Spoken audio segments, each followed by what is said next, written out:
Hi everyone. I created this video after spending about a month trying to fix my 2008 Dodge Charger after seeing the no bus message on the dash.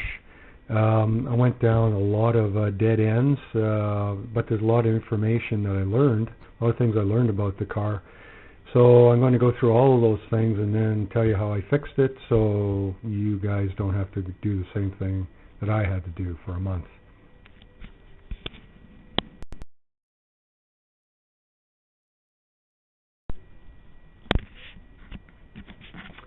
Okay, so one morning I went out to the car to drive it somewhere, and first thing I noticed when I walked up to the car, when I used the remote control to try to open the trunk, it didn't work. So I thought, that's strange. So then I opened the car door, the driver's door, and where the odometer reading should have been coming up on the dash, where the speedometer is, instead I got this message that said no bus.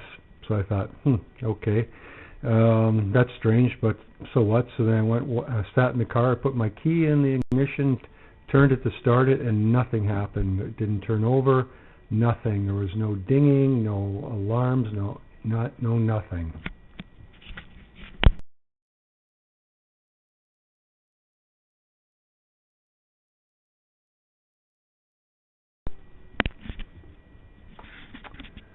So, okay, as I said, the engine didn't turn over. I can imagine if this would have happened to me, like say in the city or something, where basically I'm parked and my parking meter's running out, or even worse, what happens if my wife was driving the car and she gets in and sees no bus? I mean, she wouldn't have a clue what that meant. I mean, I didn't have a clue what that meant. Does that mean that you can't take the friggin' bus home?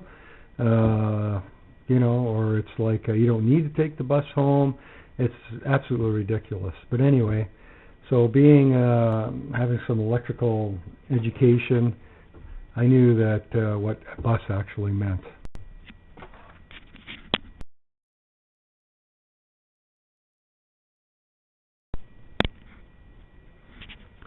Okay, so what does no bus actually mean? Okay, a bus in electrical terminology is another name for a network, like a LAN, which stands for Local Area Network. Almost all of us have networks at home now.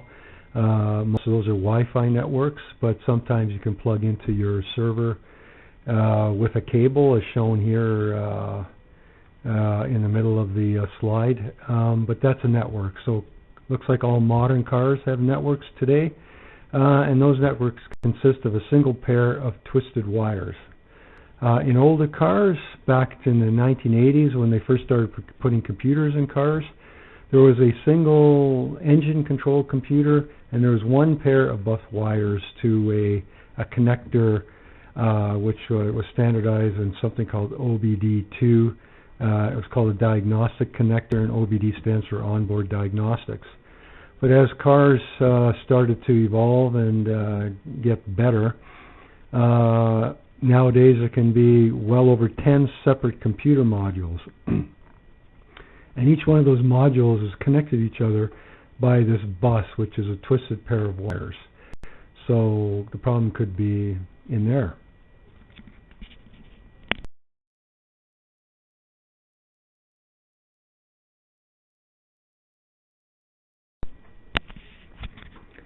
So the first thing you should be doing is looking at a service manual for the car if you have one.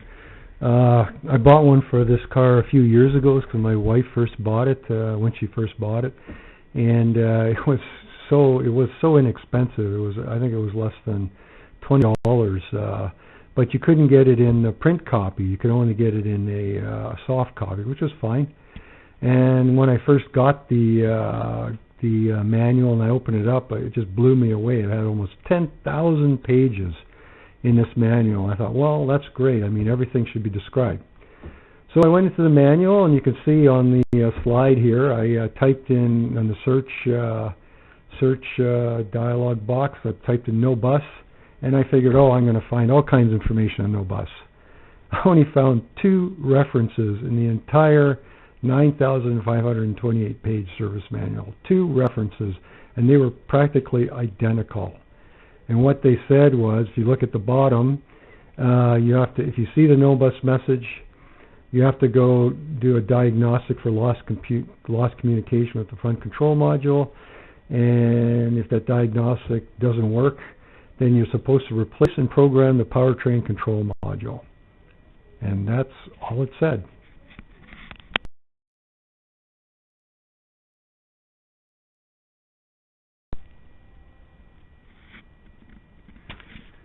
So I figured, well, that's not a lot of information to go on, so why not plug in an OBD2 diagnostic piece of instrumentation you can buy just about anywhere, and plug it into the OBD2 diagnostic connector and see what kind of codes I can get. So I went out to the store and I bought one because I haven't had one until now. I plugged it in and it didn't do anything. Then I realized, oh, you can't get any trouble codes because the bus is down, the network's down, it's not communicating. So it's kind of like what the used to call in the old times, back in the day, a catch-22. You're damned if you do, you're damned if you don't. There's no way you can get any codes from this car because the network itself is down.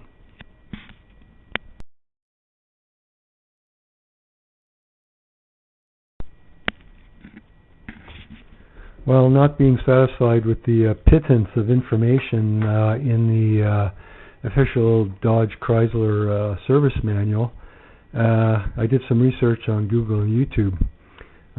Just a disclaimer here, none of this worked for me, but it seemed to have worked for other people because they had different issues related to their no bus message.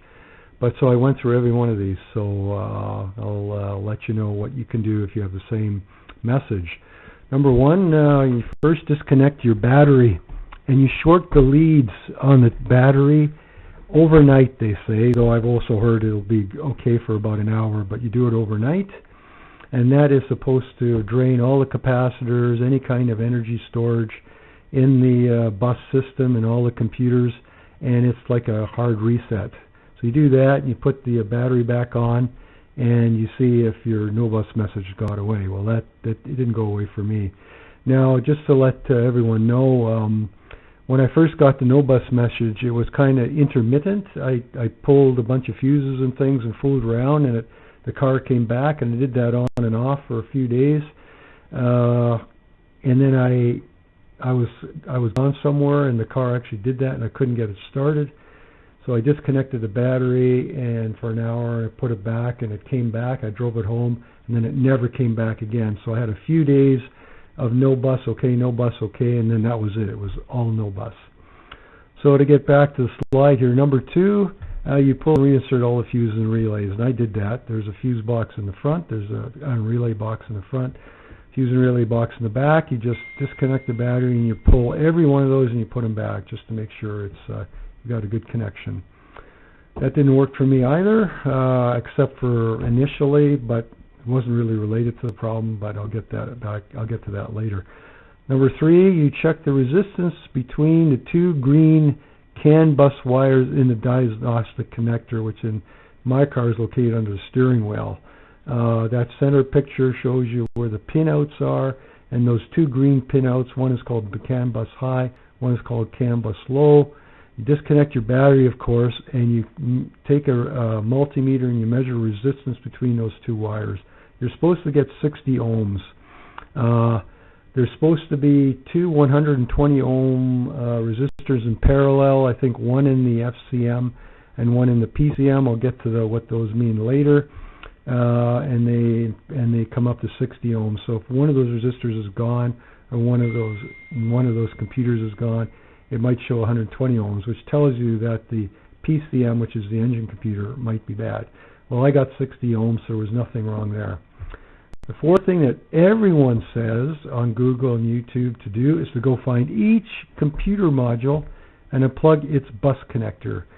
This is supposed to identify which bus module needs to be replaced. So you go and you unplug, you disconnect your battery, you go find a module, a computer module, you unplug it, you reconnect your battery again, you see if the message is gone. I did that and it didn't work for me. So Anyway, it was a long and arduous process.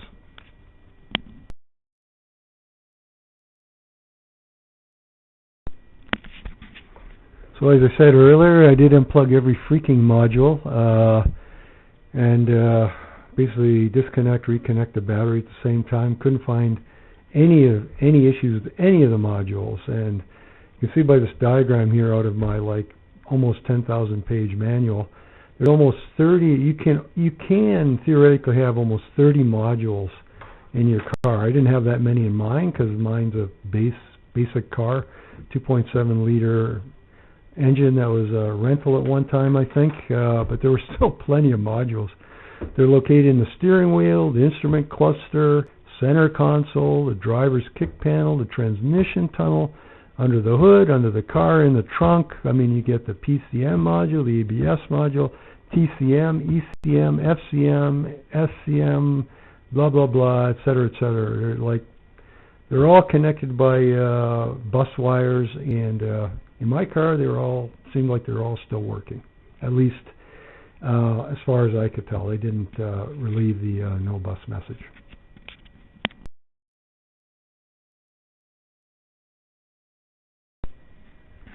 Okay, time to head back to Google and YouTube to see what else you can do. And again, the same disclaimer, none of what I'm about to describe worked for me, but worked for other people, depending on what caused their no bus message. So, first thing you do is reconnect the battery. Then you go back to that diagnostic connector, which is under the steering wheel for me, and that little picture down at the bottom of the slide. You look at those two green wires. There's also a blue wire, which is chassis to ground. So that's a ground. So what you do is you check the voltage on the two green CAN bus wires on that connector. So one at a time. You check the voltage on the CAN bus high to ground, then you check the voltage on the CAN bus low to ground. So each of those voltages is supposed to add up to 5 volts. But the key is that those two voltages are supposed to be different. So that's number 3. We go to number 4. No voltage means that if you get no voltage at all, it means that there's a dead short to ground somewhere in those wires or in a module. One module, which I'll get to in later on in the presentation. Number 5, if you have higher than 5 volts, it means that there's an open circuit somewhere, that one of those wires is actually kind of not connected, and so the voltage, what happens in that case, the voltage goes higher than it should. So you get to the right hand side. What I found in mine is I got exactly the same voltage on each one of those green CAN bus wires. It was 2.416 volts, but that's not correct. They're supposed to be add up to 5 volts, and they're supposed to be different, those two voltages. So that's, from my electrical background, the fact that you're getting the same weak voltage, that's an indication of a weak short circuit somewhere. What it means, it's not a hard short circuit, it's not a dead short, it's like there's a little bit of a connection between those wires to the ground somewhere. That's typically, something like that is typically caused by corrosion. So this was my first clue that, okay, maybe this is a corrosion issue.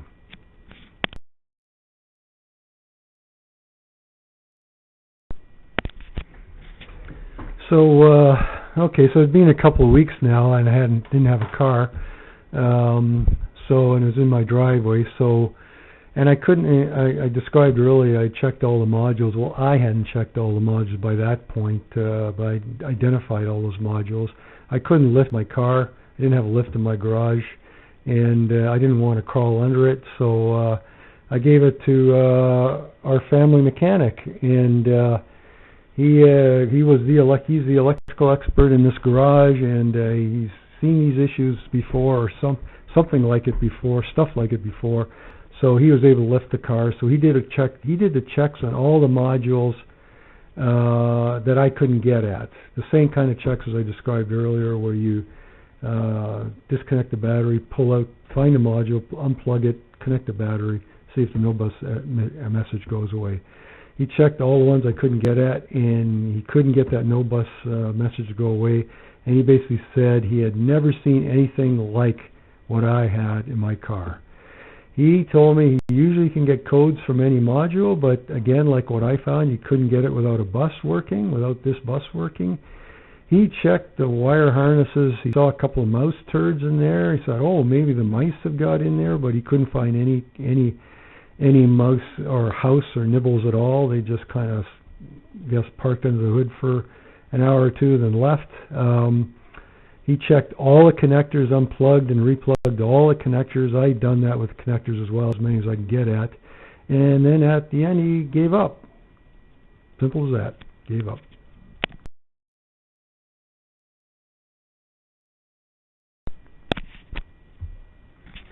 Okay, back to Googling and YouTube again, because I'm down this rabbit hole for a few weeks, and I'm like a dog with a bone. I'm not giving up. So going back to my manual, those two no-bus references, as you recall, pointed to what was called the PCM, which is the powertrain control module.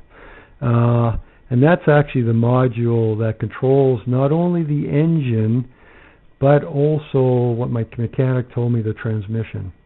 But that was not where the problem is. That's not where the problem was. Using my intuition and my electrical background, I kind of figured, well, you know what, it's got to be in the FCM, which is called the front control module. That's what it was called in my manual, because that's where the bus circuit originates. There's two twisted pairs, one from that FCM, one goes to under the steering wheel to the diagnostic connector, and one goes to all the rest of the modules in the car. But the funny thing is that everybody on Google and YouTube don't call that computer the FCM. They call it the TIPM, the TIPM. And the TIPM is short form for Totally Integrated Control Module.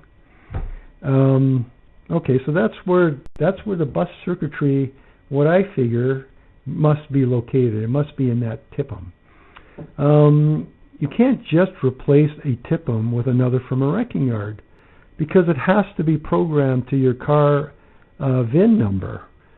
So not only do you have to, if you're going to replace the TIPM, you have to replace it, and you have to get it reprogrammed. So okay, you can do that. I could bring the car to Chrysler, and they would do it for me, of course, for a lot of money. I mean, what the people on Google said, it was going to cost tons of money to get, not only for Chrysler to take the time to diagnose it themselves, go ahead and try to replace that computer, but they have to also reprogram it and put it back in. Lots and lots of money. So, but as I was looking up TIPM, I found a website called tipmrebuilders.com.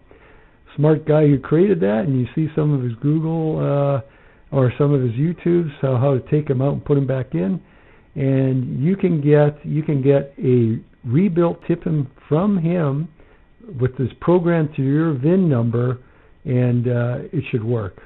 So he's obviously identified a huge problem here with lots of Dodge Chrysler products, and it originates in the TIPM. When I saw that he rebuilt them, instantly I said to myself, well, that means these TIPMs can be fixed. So I'm about to go down another rabbit hole with this TIPM.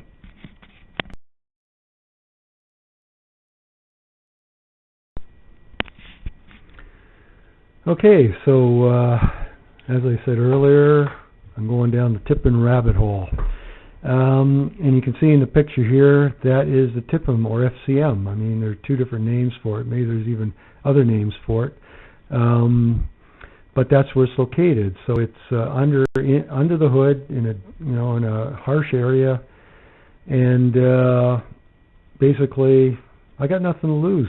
I mean, I've spent weeks now trying to figure this out. My mechanic, who's an electrical expert, given up.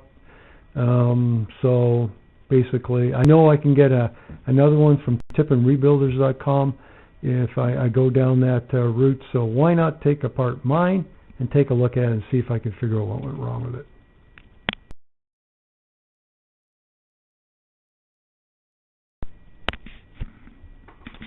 I was pleasantly surprised to see how easy it was to lift the TIPM out.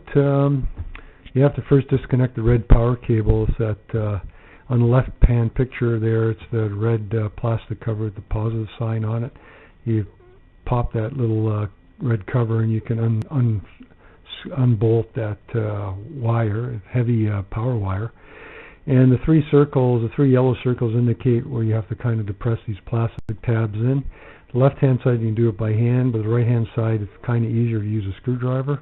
But once you do that, you can lift the whole tip-em out, and you can see on the right-hand picture what it looks like underneath. A lot of connectors, and those connectors, some of those connectors you can see have these white brackets that lift up and down to kind of keep those connectors in place. They're quite fragile. You have to be really careful lifting those so you don't break any little plastic knobs holding those in. And there's some little red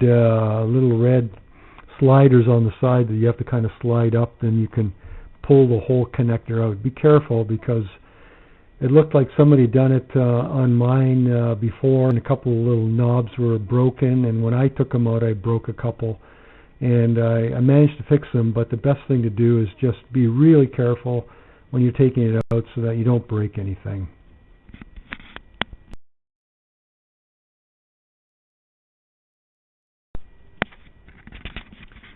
The tip-em has a plastic box-like cover. That's a left-hand side picture, and all the ID numbers of all of the relays and big fuses and little fuses are on that cover.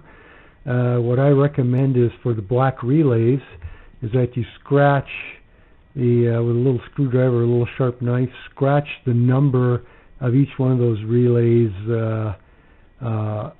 For each one of those relays, scratch the number on the relay before you take them out. That way you put exactly the same one back in where it came out.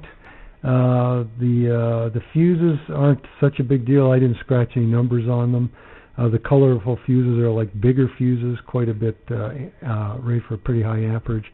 And then there's those little fuses, 25 and 5 amps, 15 amps, whatever. You pull all those out, and that shows on the right-hand side. Everything's labeled, and also that nut you can see where that red power cable is connected. You pull that nut off, and then you can basically start thinking about taking the next step.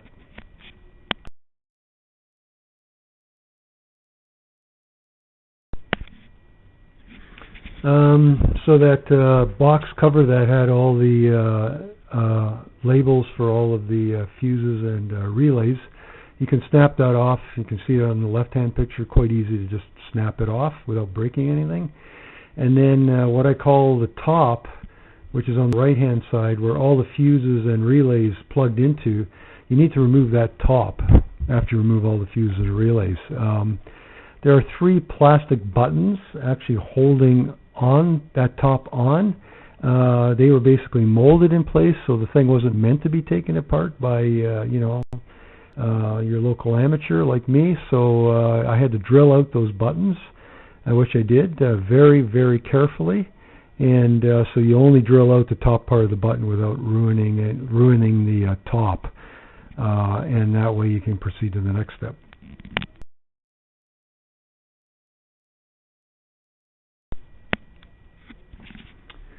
Okay, so now you've basically drilled out those 3 little plastic buttons, and you use a small screwdriver, and you can pry the top off.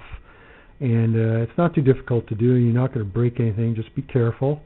And then it just pops off, and lo and behold, on the right-hand side, you finally get to take a look at the circuit board for this tip-em. You can see I've labeled the power tang, where it comes in from the left-hand side. You can see it's a pretty large piece inside that circuit board. And so the next step now is to get the circuit board out.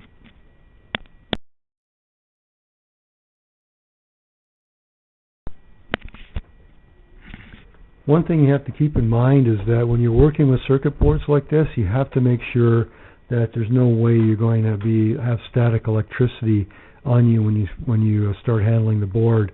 If you're in a dry environment where you're kind of rubbing your socks on a carpet or something, you touch a board like this, you're going to destroy the board. I mean, something will pooch in it and it won't work anymore, so you got to be really careful.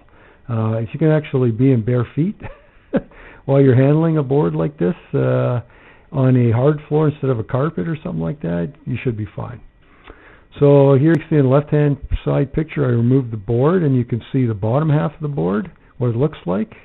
And then when you pull that board out, on the right-hand side, you can see what I call the base of the tipping box.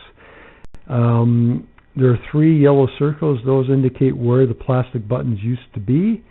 So what I did is I cleared off any plastic, leftover plastic was there, and then I used a very small drill, and I drilled into those plastic posts, and then found 3 little screws in my screw collection and screwed them in there so that now I can actually use those screws to hold the circuit board in, or the top of the tip-em in, instead of those plastic buttons which I had to destroy to get the thing apart.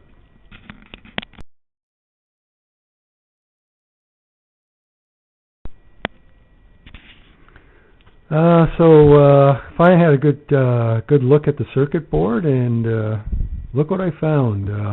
Most of the circuit board was pretty clean, as you could tell from the previous pictures that I had up on the previous slides.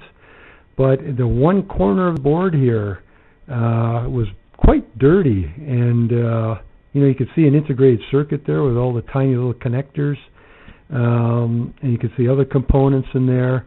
And that was a lot more dirt than there should be in there. It was only in this one corner of the board, and it was close to the power tang.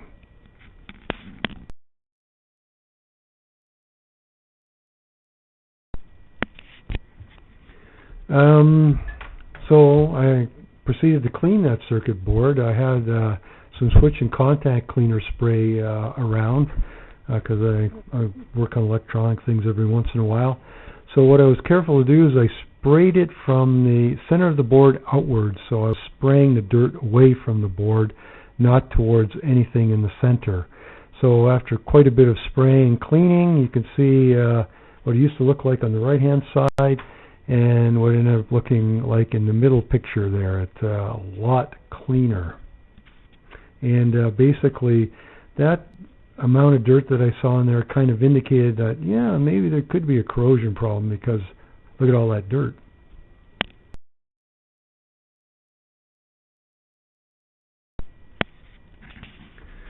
So there definitely was a corrosion problem. When I took a closer look on the left-hand picture, there's a good zoom in on an area of that corner of the board where, if you look really closely, you can see a little bit of green corrosion that shouldn't be there.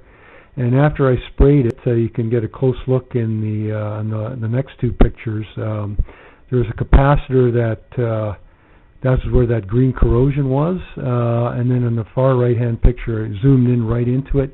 You can see a little bit of, looked like kind of like salty corrosion on that capacitor after I cleaned it, capacitor 0. And also, there was enough corrosion to actually kind of lift up the green protective layer over that copper trace. So there's some damage there, but it's minimal. It's surface corrosion damage. It looked like I was able to clean it. Looked like it's going to be okay.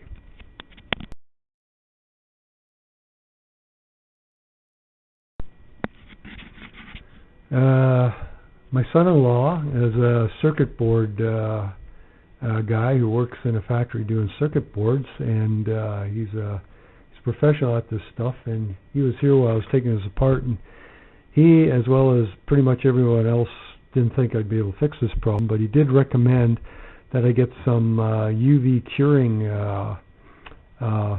mask, it's called, to cover that trace, that bare copper trace. And he said I could cover the capacitors with it too. It wouldn't hurt anything. He also said that because there weren't any burnouts in the traces, like no like black marks or anything, that it could be that there was no damage. And I was sure hoping that was the case. So I cleaned that area, as you saw, and I used a Q-tip with some acetone, really cleaned it well. And I ordered this tube of $10 tube of UV curing ink paint, and I got a little paintbrush and I painted it on. And then you can just use a bright white LED light, and there's enough UV in that LED to cure it. I also exposed it to the sun a little bit as well. That will cure it as well. And then it was next step.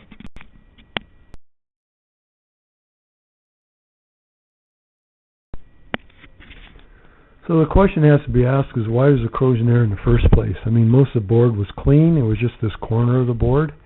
Well, if you take a look at that corner of the board, it's closer to where the power tang is. And that power tang, if you look at the left-hand side, that power tang is actually wasn't sealed well, and that green arrow indicates where the dirt came in. If you take a close look at the left-hand picture, you can kind of see there's some white dirt also on the top cover of that, or on the top of that of the TIPM. So you can see there was stuff coming into it. And if you look at the right-hand side, I've got a picture that shows a close-up where the power tang kind of comes out from inside the TIPM, and there's a gap there. There was no seal there that I could see, and that's where the dirt was coming in.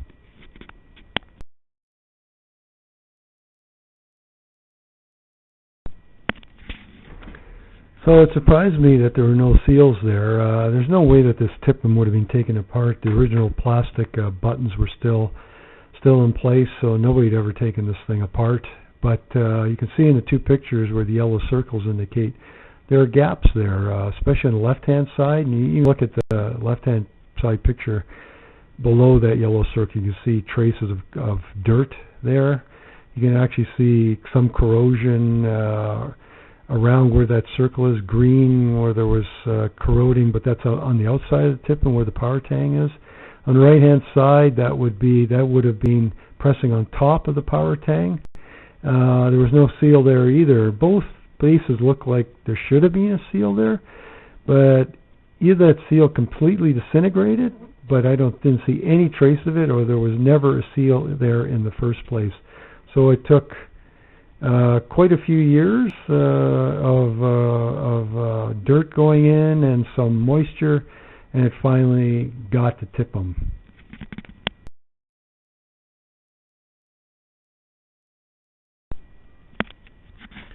I have no idea if this fix of mine is going to work. I saw corrosion there. I saw that bare copper trace. I cleaned it up. I put some of that UV paint on. But I still don't know whether this fix is going to work. But I'm kind of, cautiously confident. So I'm going to put this thing back together by putting seals in there. So you can see that picture. I got some closed cell rubber foam lying around somewhere. I cut some little pieces. I used contact cement, and I glued those in so that when the thing went back together, there wasn't going to be any dirt and moisture getting back into that TIPM anymore.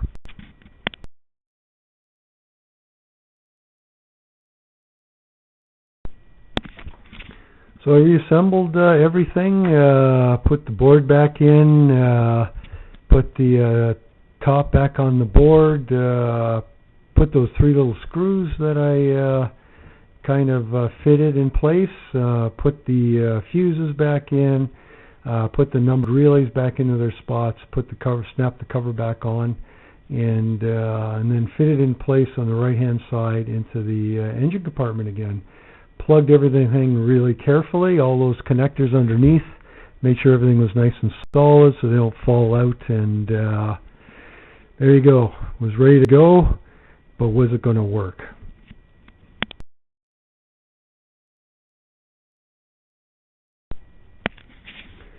Well, when before I fit the TIPM in place again, of course, I had disconnected the battery cables, and I'd actually had them connected together to do that hard reset where any kind of power would be draining out of any of the modules.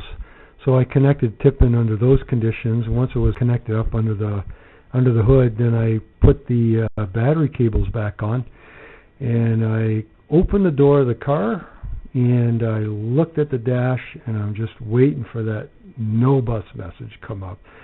And I'm looking at it, and it's just sitting there, and there's no mileage coming up, but there's nothing coming up, no bus message either, just blank.